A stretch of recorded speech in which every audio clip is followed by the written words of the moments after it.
A growing share of U.S. voters are young people who could play a pivotal role in the general election this November, perhaps even helping to elect the first woman president in U.S. history.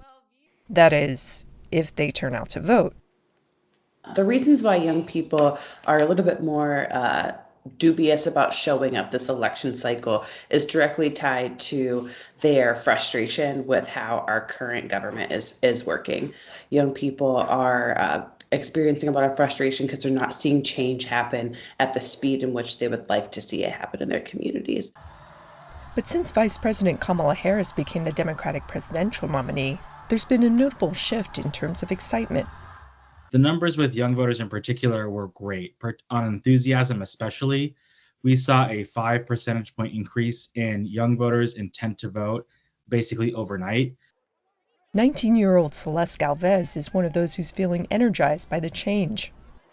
I was not really planning on even voting in the first place, but now that he's dropped out and Kamala's running, I'm more excited for stepping into a new world where you can have a woman as a president. I'm actually excited about politics now. The excitement has translated to a spike in new voter registrations.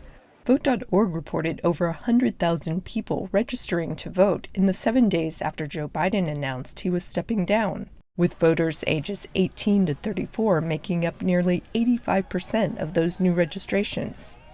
But the presidential race remains close, and there are equal numbers of young voters, particularly young men, who favor former President Donald Trump, the Republican presidential nominee. A lot of them don't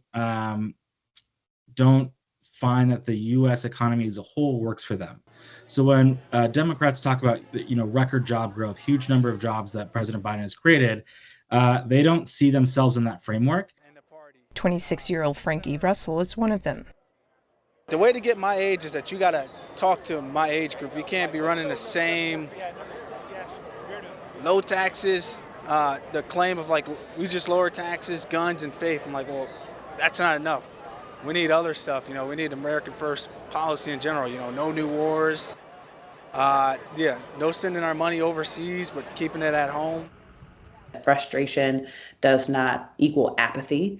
Young people actually understand what's happening in politics. They care about what's going on. They're just not seeing the change that they want to see be actuated through engaging in the electoral process. But I think that the switch up that has happened over the last couple of weeks has definitely created a new trajectory.